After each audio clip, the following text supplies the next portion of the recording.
सोमवार व्रत कथा इस प्रकार है। एक समय की बात है, किसी नगर में एक साहूकार रहता था। उसके घर में धन की कोई कमी नहीं थी, लेकिन उसके कोई संतान नहीं थी। इस कारण से वह बहुत दुखी रहता था। संतान प्राप्ति के लिए वह प्रति सोमवार को व्रत रखता था। वह पूरी श्रद्धा के साथ हर सोमवार को शिव मंदिर जाकर भगवान शिव और पार्वती जी की पूजा करता था। उसकी भक्ति से माँ पार्वती एक दिन प्रसन्न हो गई। भगवान शिव से उस साहूकार की मनोकामना पूर्ण करने का आग्रह किया। इस पर भगवान शिव ने कहा, हे पार्वती, इस संसार में हर प्राणी को उसके कर्मों का फल अवश्य मिलता है। जिसके भाग्य में जो हो सो उसे भोगना ही पड़ता है। लेकिन माता पार्वती ने साहूकार की भक्ति का मान रखने के लिए भगवान शिव से एक बार फिर इच्छा जताई। शिव जी ने माता पार्वती के आग्रह पर साहूकार को पुत्र प्राप्ति का वरदान तो दे दिया, साथ ही यह भी कहा कि उसके बालक की आयु केवल 12 वर्ष की ही होगी। साहूकार माता पार्वती और भगवान शिव की बातचीत को सुन रहा था। उसे भगवान की इस बात से न तो खुशी थी और न ही दुख। वह हमेशा की तरह शिव जी की पूजा करता रहा। कुछ समय बीत जाने के बाद साहूकार के घर एक पुत्र का जन्म हुआ। उस बालक की उम्र 11 वर्ष हुई तो उसे पढ़ने के लिए काशी भेज दिया गया। साहूकार ने पुत्र के मामा को बहुत सारा धन देकर उसे काशी विद्या प्राप्त करने के लिए ले जाने को कहा। साथ ही मार्ग में यज्ञ कराते हुए जाने का आश्वासन दिया। साथ ही यज्ञ स्थल पर ब्राह्मणों को भोजन कराने और दक्षिणा देने को भी कहा। दोनों मामा भांजे साहूकार के निर्देशानुसार यज्ञ कराते और ब्राह्मणों को दान देते काशी की ओर चल पड़े। रात में एक नगर पड़ा जहाँ किसी राजा की कन्या का विवाह हो रहा था, लेकिन जिस राजकुमार से उसका विवाह होने वाला था वह एक आंख से काना था। राजकुमार के पिता ने अपने पुत्र के काना होने की बात को छुपाने के लिए एक चाल सोची। साहूकार के पुत्र को देखकर उसने सोचा, क्यों न इस लड़के को दूल्हा बनाकर राजकुमारी से विवाह करवा दूं। विवाह के बाद इनको बहुत सा धन देकर विदा कर दूंगा, फिर राजकुमारी को अपने नगर ले जाऊंगा।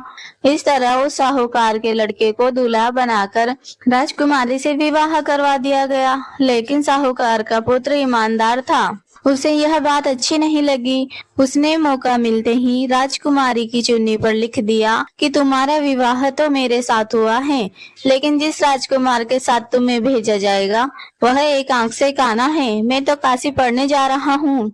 जब राजकुमारी ने चुन्नी पर लिखी बातें पढ़ी तो उसने अपने माता पिता को यह बात बताई। फिर राजा ने अपनी पुत्री को विदा नहीं किया। बारात को वापस लौटा दिया गया। दूसरी ओर मामा के साथ साहूकार का पुत्र काशी पहुंचा।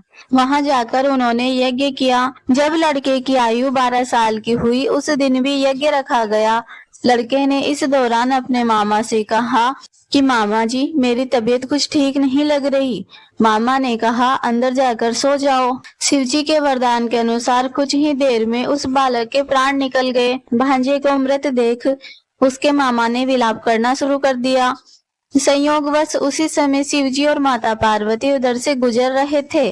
माता पार्वती ने भगवान से कहा, हे स्वामी, मुझे इसके रोने के स्वर सहन नहीं हो रहे। कृपा कर आप इस व्यक्ति के कष्ट को दूर करें। जब शिवजी उस मृत बालक के समीप गए तो बोले कि यह उसी साहूकार का पुत्र है जिसे मैंने 12 वर्ष की आयु का वरदान दिया था। अब इसकी आयु पूरी हो चुकी है। लेकिन मातृभाव से विभोर माता पार्वती ने कहा कि हे महादेव, कृपा कर इस बालक को और आयु देने की कृपा करें, अन्यथा इसके वियोग में इसके माता पिता भी तड़प तड़प कर मर जाएंगे। माता पार्वती के इतने आग्रह पर भगवान शिव ने बालक को जीवित होने का वरदान दिया। शिव जी की कृपा से उस लड़के का पुनः जन्म हुआ। इस तरह शिक्षा समाप्त कर लड़का मामा के साथ अपने नगर की ओर वापस निकल पड़ा। दोनों चलते हुए उसी नगर में पहुँचे जहाँ लड़के का विवाह हुआ था। राजा ने लड़के को वहां पहुँचते ही पहचान लिया। फिर महल में ले जाकर उनकी खूब खातिरदारी की और अपनी पुत्री को विदा किया। इधर भूखे प्यासे रहकर साहूकार और उसकी पत्नी अपने बेटे की प्रतीक्षा कर रहे थे। उन्होंने अपने बेटे की मृत्यु का समाचार मिलने पर स्वयं प्राण त्याग देने का प्रण रखा हुआ था।